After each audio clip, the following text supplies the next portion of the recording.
मैं हूं vault master और आज हम ओपन कर रहे हैं इतिहास वॉल्ट का एक नया एविडेंस डॉसियर। एक ऐसा शख्स जिसके नाम से पूरी दुनिया कांपती थी, जिसने सिर्फ घोड़े और तीर के दम पर आधी दुनिया जीत ली।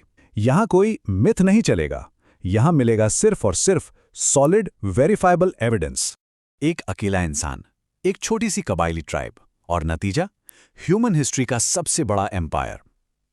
ये मैसिव स्केल की मिलिट्री कॉन्क्वेस्ट आखिर कैसे पॉसिबल हुई? आज इस डॉसियर में हम इन्हीं फैक्ट्स और डेटा को केयरफुली एनालाइज करेंगे और हर क्लेम के पीछे का प्योर लॉजिक सामने लाएंगे।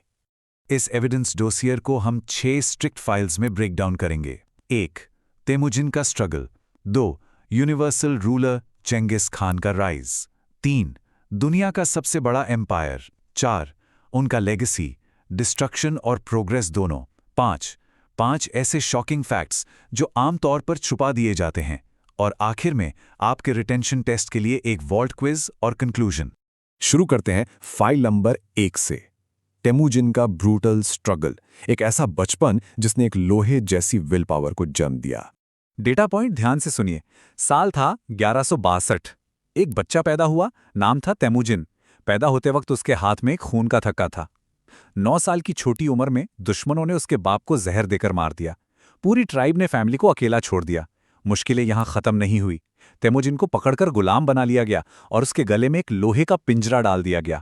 फिर एक अंधेरी रात आई जब उसने चेन्स तोड़ी और भाग निकला।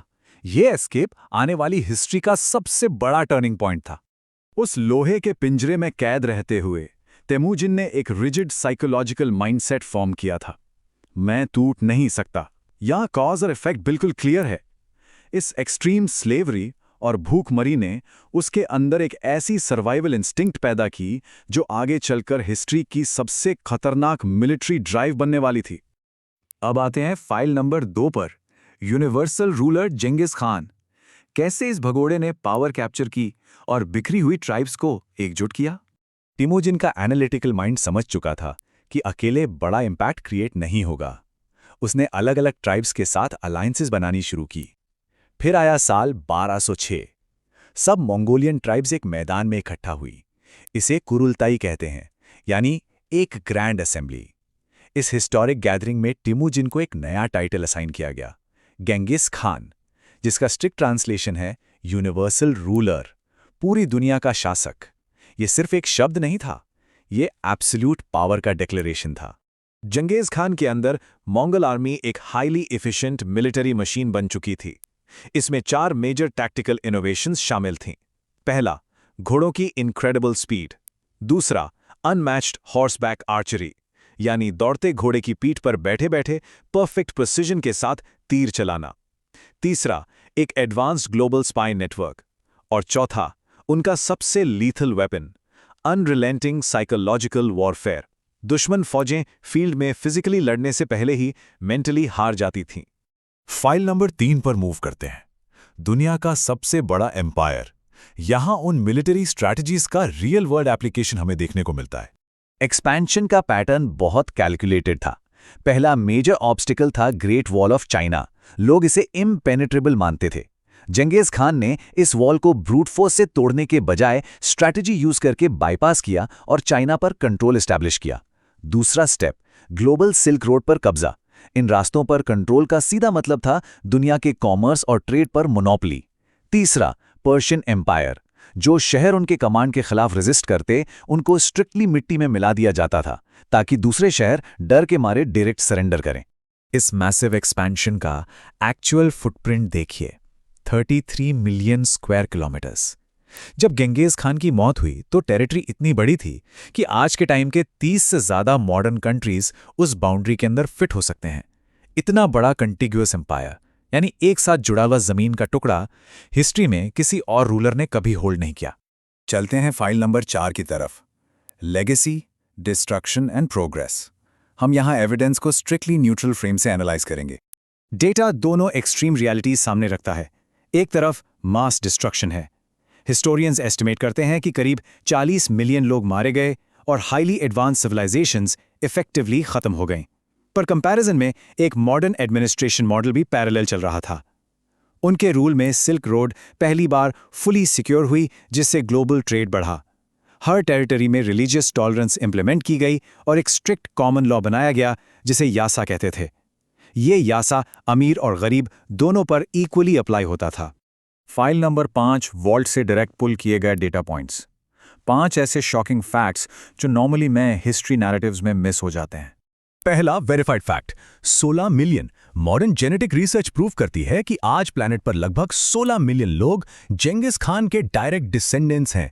स्टैटिस्टिकली इसका मतलब है दुनिया में हर 200 में से एक इंसान डायरेक्टली उसकी ब्लड लाइन कैरी करता है।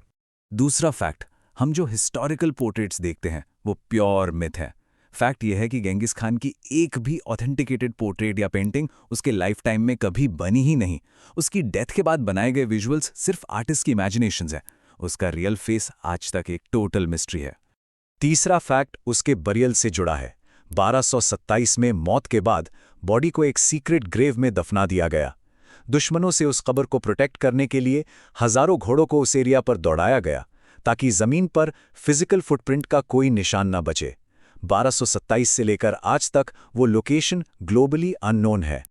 चौथा fact, extreme environmental impact. Mongol invasions के वक्त इतनी ज्यादा ह्यूमन कैजुअल्टीज हुईं और वास्ट एग्रीकल्चरल लैंड्स खाली हुए कि मैसिव लेवल पर रीफॉरेस्टेशन शुरू हो गई। आइस कोर डेटा प्रूव करता है कि इस मैस फॉरेस्ट ग्रोथ ने एटमॉस्फेरिक कार्बन को अब्जॉर्ब कर लिया, जिसने ग्लोबल CO2 एमिशंस को मेजरेबल लेवल पर रिड्यूस किया और एक ग्लोबल कूलिंग इवेंट ट्रिगर किया। पांचवा फैक्ट, गेंगिस खान ने एक हाईली एडवांस्ड सिस्टम इन्वेंट किया, दुनिया का पहला इंटरनेशनल पासपोर्ट। इसे होल्ड करने वाले मर्चेंट्स पूरे 8000 माइल्स के एम्पायर के आर पार सेफली ट्रैवल कर सकते थे बिना किसी रुकावट के। ग्लोबल ट्रेड को फास्ट ट्रैक करने का यह सबसे डायरेक्ट एविडेंस है। आखिरी फाइल पर आते हैं, वॉल्ट क्विज एंड कंक्लूजन। टेस्ट करते हैं कि इस डोसियर के क्रिटिकल फैक्ट्स आपने कितने रिटेन किए हैं। सवाल नंबर 1, गेंगिस खान का ओरिजिनल बर्थ नेम क्या था? सही जवाब है तेमुजिन। सवाल नंबर 2, उस टैक्टिकल डिसीजन का रीजन क्या था जिसके वजह से जिंगिस खान की कब्र आज तक नहीं मिली? जवाब, लोकेशन को डेलिब्रेटली हाइड किया गया था, हजारों घोड़ों से ग्राउंड ट्रैम्पल करके, ताकि कोई वहां डिसेक्रेशन न कर सके। कंक्लूजन बिल्कुल क्लियर है। एक आम इंसान जिसे लोहे की चेन्स में बांधकर स्टारवेशन के लिए छोड़ दिया गया था, वो आगे चलकर इस प्लैनेट का सबसे बड़ा कॉन्करर बना। ये एक एक्सट्रीम केस स्टडी है जो दिखाती है कि कैसे ब्रूटल डिफिकल्टीज इंसान को डिस्ट्रॉय करने के बजाय एब्सोल्यूट पावर तक पुश कर सकती हैं। मुश्किलें तोड़ने नहीं आती, वो बनाने आती हैं। इस एनालिसिस को क्लोज करते हुए एक आखिरी क्रिटिकल सवाल, इस मैसिव एविडेंस को ठीक से देखने के बाद क्या जिंगिस खान ट्रूली ग्रेट था या सिंपली क्रूल? ये हिस्ट्री का एक हाईली कॉम्प्लेक्स जजमेंट है जो अभी भी ओपन है। आज का इतिहास वॉल्ट यहीं सील होता है। अगले एक्सप्लेनर में हम एक नया एविडेंस फाइल ओपन करेंगे, अलेक्जेंडर द ग्रेट। उसके कॉन्क्वेस्ट्स को हम स्ट्रिक्ट पैरामीटर्स पर टेस्ट करेंगे। तब तक के लिए फैक्ट्स और डेटा पर फोकस बनाए रखिए।